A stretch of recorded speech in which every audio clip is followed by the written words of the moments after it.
Depois do apagão de ontem, é importante nós tirarmos lições e aprender com o sucedido. Mas antes de eu dizer-te para ti quais é que são as minhas conclusões, eu quero que vejas aqui o vídeo do Júlio primeiro, tá bem? Então deixa-me passar aqui para o ecrã e vamos ver aqui o vídeo Fala que tem pessoal, o Júlio alguns aqui com um comentários a fazer. vídeo rápido no canal para que possamos juntos entender o que está acontecendo, ou melhor dizendo, nos preparar para as potenciais consequências do que está acontecendo na Europa neste momento. Nós recebemos uma tonelada de mensagens de vocês nos avisando: olha, tá faltando energia em Portugal, na Espanha, o que está acontecendo? Nós não temos acesso à informação privilegiada e nós começamos a vasculhar nos diferentes meios de mídia para entender o que isso tudo significa. Por que ver um canal de um brasileiro? Porque o Júlio está preparado e o canal dele é só para estas situações. Sobrevivência, autossuficiência e por aí vai, tá bem? Então vamos analisar aqui e ver o que é que ele acha que é mais importante.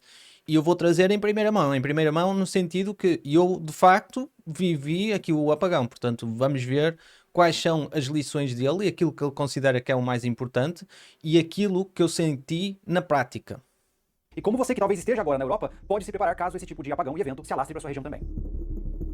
Eu não vou me delongar muito aqui no acontecido, mas é um fato de que até o momento desta gravação, agora são 4h10, 16h10 do horário de Brasília, de Brasil, nós ainda estamos com as quedas de energia em vigor em Portugal e em grande parte da Espanha. E existem inúmeras possibilidades do porquê isso está acontecendo. Eu vou passar rapidamente pelas atuais hipóteses, como eu disse no momento desta gravação, do porquê isso está acontecendo, para depois a gente responder a pergunta principal, que é: o que eu faço então? Certo? Pois bem, a primeira teoria que está surgindo é a seguinte: olha só, oscilações na rede elétrica. Tanto a rede elétrica da Espanha quanto a REM, a concessionária lá de Portugal, relataram que o incidente começou por volta das 12h32 do horário local, com uma forte oscilação nos fluxos de potência, levando à desconexão do sistema elétrico espanhol da rede europeia e ao colapso subsequente do fornecimento de energia. A teoria número 2 é a seguinte: fenômeno atmosférico raro. A concessionária REN sugeriu que a variação de temperatura na Espanha poderiam ter causado um fenômeno atmosférico raro, induzindo oscilações nas linhas de alta tensão e desestabilizando a sincronização entre os sistemas elétricos. No entanto, essa hipótese ainda não foi confirmada. A terceira e última hipótese que conseguimos encontrar nos meios de mídia é do cyberataque. Embora alguns políticos tenham especulado sobre a possibilidade de um cyberataque, autoridades como a REN afirmaram não ter evidências que sustentem essa teoria. O Centro Criptológico Nacional da Espanha está investigando a hipótese, mas até agora não há indícios concretos de que um ataque cibernético tenha sido a causa. Ainda há muita especulação. Pronto, ainda não sabe, não é? No dia a seguir, ainda não sabe qual foi a causa sobre este apagão, mas podemos dizer uma coisa que é inadmissível: se a origem da causa foi em Espanha, nós não termos soberania em relação à nossa energia. Isto é inadmissível, não é? Então o país fica todo. É que parece que houve uma guerra, não é? Se calhar na Ucrânia havia energia e nós aqui em Portugal não estamos com energia, não é? E eles lá sofrem com bombardeamentos e coisas do género. Portanto, eu acho que é um pouco inadmissível o país inteiro ficar sem luz porque a Espanha não forneceu luz a Portugal. Acho que não faz sentido nenhum. Mas pronto, esse debate deixo para especialistas. De quando é que essa energia vai voltar, se vai ser daqui a algumas horas, dias ou até mesmo uma semana, mas vamos nos ater aos aspectos práticos aqui. Se você está aí na Europa agora, é conveniente que você preste atenção nas próximas falas que nós vamos trazer nesse vídeo. E se você está fora da Europa, assista para que você perceba como as coisas funcionam e não seja pego desprevenido de maneira aleatória também, certo? Começamos sem enrolação com a primeira coisa que você deve se ater: água. Se você mora num local muito acidentado, ou seja, com relevo muito acidentado, muito provavelmente a água que chega na sua casa vem por uma bomba elétrica, que assim Isto é super importante, eu não fazia ideia. Porquê? O que é que eu ouvi na rádio ontem? Que algumas centrais de fornecimento de água ficaram sem energia, então não conseguiram fornecer. Eu aqui em casa tive sempre água, tá? Mas pelos vistos houve pessoas aqui que realmente ficaram sem água. que parou de funcionar, apenas os reservatórios estão lentamente baixando. O seu primeiro ato para se preparar para os próximos tempos, que a gente não sabe quando é que isso vai normalizar, é você encher o máximo de recipientes possíveis na sua casa. Acumule a maior quantidade de água potável que você puder na sua casa. Novamente, por quê? Porque você não sabe quando as coisas vão normalizar e você precisa de água, não só para atividades básicas, como também para você estocar para potenciais ajudas quando elas forem necessárias. Segunda coisa que você deve fazer: Aqui na zona onde eu vivo, do norte de Portugal, por exemplo, eu tenho várias fontes e até com água potável, portanto eu podia simplesmente pegar no carro e ir lá ou então ir a pé. Não há assim grande problema em relação à água. Eu achei, não é? Também não falhou aqui, mas imaginemos que falhava a água aqui na torneira. Eu gratuitamente podia pegar em garrafões, ir à fonte. Eu tenho uma fonte mesmo aqui do outro lado da rua, só que não é potável. E tenho uma fonte potável, tipo, sei lá, meia hora a pé, uma coisa assim. Sim, em casos de guerra, talvez não dê muito jeito andares meia hora a pé, mas na situação de apagão, e se fosse uma semana, 2 semanas, dava para desenrascar. Não ia morrer com sede, não é? está havendo vários relatos de que mercados e bancos não estão transacionando em moedas digitais. Ou seja, se todo o seu dinheiro está em um celular, você não tem dinheiro, porque se você não consegue utilizá-lo, não adianta para nada. Se você ainda tem acesso a um banco, se as coisas ainda estão funcionando, E aqui é que está a verdade, porque eu acho que algumas tecnologias foram importantes aqui neste apagão e há outras tecnologias que não foram nada importantes. Por exemplo, Bitcoin. Opa, quem é que tem o Bitcoin? Não interessa, não podes pagar com Bitcoin, nem sequer podias pagar com cartão. Apesar que numa fase inicial dava para utilizar então de facto o cartão e estavam pessoas a pagar o cartão quando a minha esposa foi ao supermercado, mas depois, por causa da rede foi abaixo, deixou de dar o cartão. E quem tinha dinheiro era realmente o novo rico, dinheiro físico.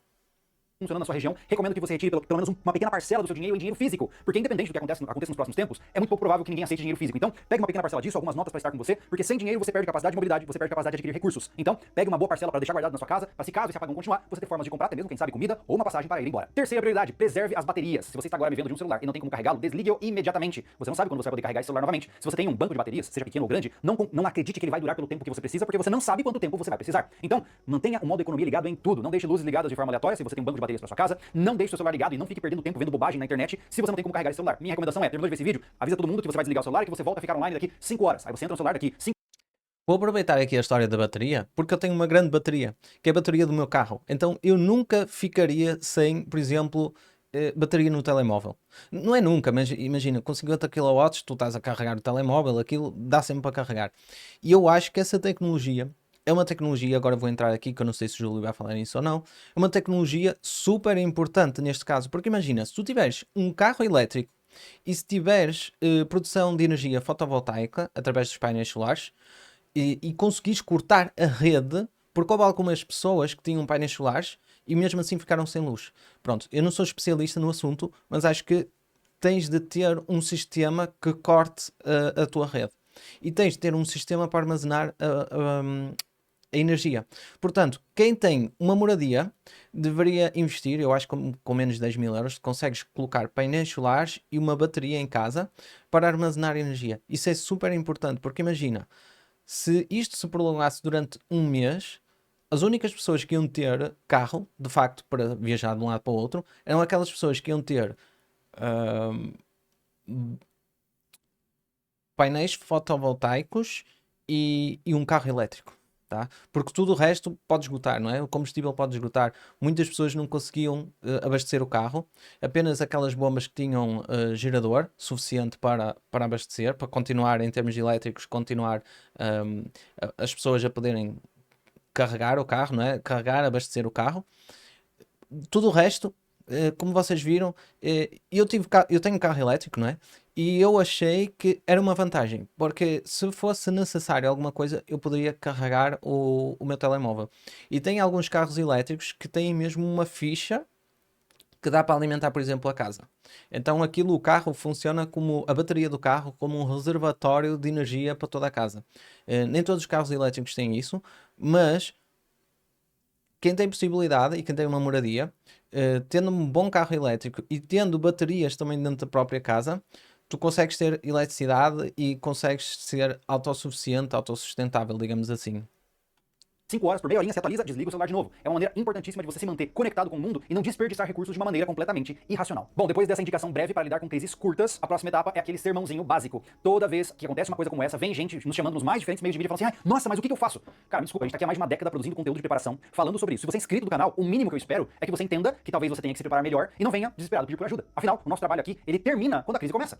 Grande parte do nosso trabalho é prevenir, não é remediar. Então se você aí que está me ouvindo agora, não se preparou em nada, só assiste conteúdo como entretenimento e dá risada quando a gente fala de algumas coisas que pra você soam conspiratórias, tudo bem, mas eu não tenho como te ajudar se agora já pode ser tarde demais pra você. Por isso lembre-se, prevenido morre de velho. E se você sair dessa sem grandes prejuízos, maravilha. Não tropece novamente na mesma pedra. Quando a energia voltar, prepare-se, torne-se um real sobrevivencialista, que isso vai te poupar muito sofrimento desnecessário. Por fim, antes de eu ir embora, eu lembro a você que, se isso acontece Preparem-se de verdade, não é agora ir ao supermercado e fazer as coisas todas à pressa, não é como aconteceu. No dia 2, as pessoas estão todas a ir ao continente comprar coisas à pressa. Então, para haver preparação, é preciso haver algum planeamento e aquilo que eu vejo é pessoal a comprar coisas aleatórias, não é? Talvez a parte mais importante é estudar um bocadinho isto. Claro que nós conseguimos tirar lições, por exemplo, eu não tinha um rádio, tinha de ir para o carro para conseguir ouvir rádio, então acho que é importante ter um rádio. Eu nem sequer tinha uma lanterna.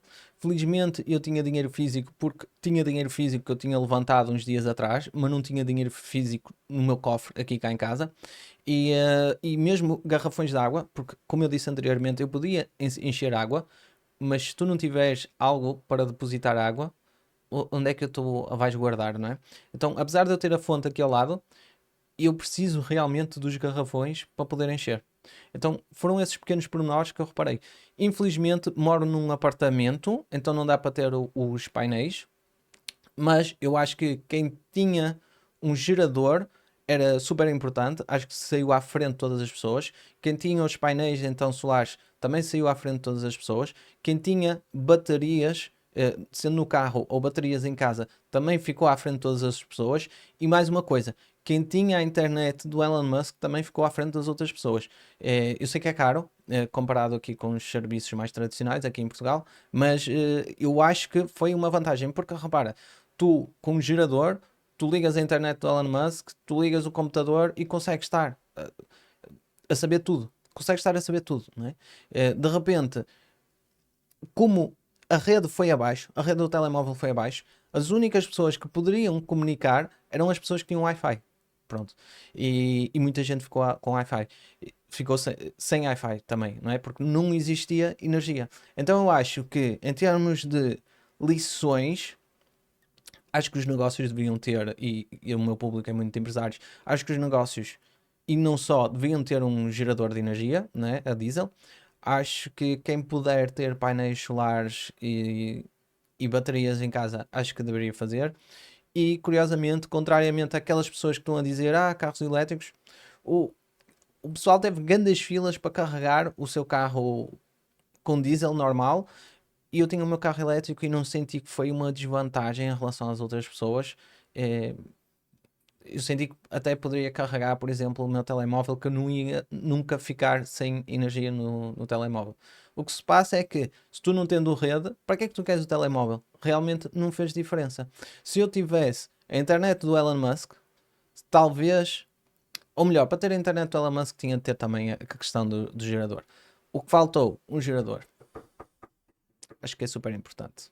Vamos ver o que é que o Júlio tem para dizer mais sobre isto. Numa das áreas mais desenvolvidas da humanidade, não ache que você está ileso aqui no Brasil. Perceba que sistemas elétricos eles são muito vulneráveis e podem rapidamente criar um efeito em cadeia que deixa todo mundo no escuro. E sejamos honestos, quando a luz apaga, a gente volta lá para a era medieval. Então fique atento a isso e não adianta você ficar ansioso, preocupado, neurótico agora. O seu trabalho é ficar mais preparado e começar a agir de maneira preventiva. Se caso isso acontecer novamente, o susto vai ser muito menor. Inclusive nesse sábado sai um vídeo bem interessante aqui no canal sobre comunicações off-grid para funcionar em cenários exatamente como esses. Um dispositivo Pronto, acho que já entramos aqui nesta parte da finalização. Mas basicamente era isso. Aquilo que eu senti mais falta foi um fogão a gás, tá? Porque a minha placa é placa elétrica e uma pessoa não dá valor a isso, e agora aconteceu isto e realmente não tinha nada a gás. Então, ter um fogareiro ou ter uma placa a gás ou ter aquelas botijas que existe de campismo, acho que é super importante, porque de repente não tens como conseguir cozinhar, não consegues cozinhar.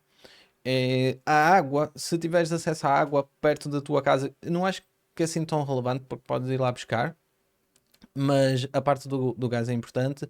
Painéis solares, gerador e uma internet que dê para ligar ao gerador assim simples, sem precisar daqueles cabos ADSL e aquela coisa toda. Acho que são super importantes. Foi aquilo que eu senti que quem tinha não passou dificuldades nenhumas, e nós aqui, como tínhamos placa elétrica e como não tínhamos, basicamente foi a placa elétrica que causou assim grande diferença, porque não tínhamos como comer. Então tivemos de sair para almoçar, tivemos de sair para jantar por causa da placa elétrica.